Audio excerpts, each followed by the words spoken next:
বাংলাদেশে নতুন করে এক প্রতিবন্ধী বের হয়েছে। তো এই প্রতিবন্ধী আসলে কোথায় থেকে বের হয়েছে আমরা বুঝতে পারতেছি না। তো এই প্রতিবন্ধীটা কে? যারা বুঝছেন তারা তো বুঝছেন, যারা এখনো বুঝছেন নাই তারা একটু অপেক্ষা করুন, আপনাদেরকে বুঝিয়ে বলবো।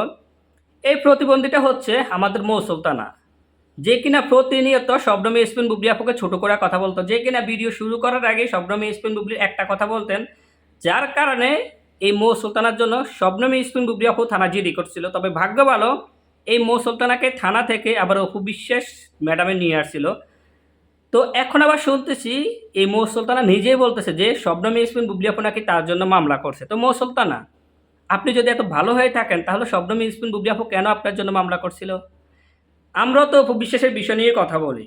অপু বিশ্বাস যেগুলা করতেছে, এক একবার এক এক জায়গায় গিয়ে এক এক ধরনের কথা বলতেছে, প্রতিনিয়ত সেই শবনম ইয়াসমিন বুবলি আপুকে ছোট করে কথা বলতেছে, সেগুলোর উপর ভিত্তি করে আমরাও তো কথা বলতেছি। কিন্তু আপনারা যারা অপু বিশ্বাসের পক্ষ নিয়ে কথা বলেন, তারা শবনম ইয়াসমিন বুবলি যেটা না করতেছে সেটা আপনারা কিভাবে বের করেন এটাই আমি বুঝতে পারতেছি না। আপনারা এগুলো তৈরি করেন কিভাবে?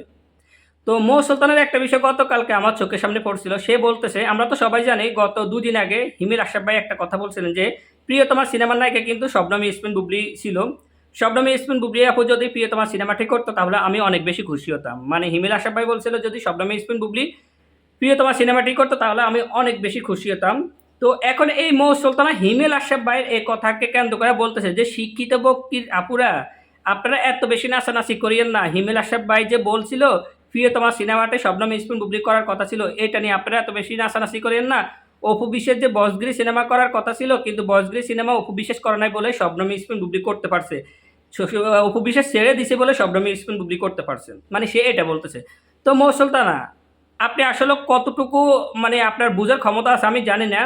আপনি কি জানেন না, শাবনূর যখন অনেকগুলো সিনেমা নিয়ে ব্যস্ত, তখন কোটি টাকার কাবিনের জন্য যখন নায়িকা পাইতেছে না, তখন সব শাবনূরকে কিন্তু কোটি টাকার কাবিনে নেওয়ার কথা ছিল।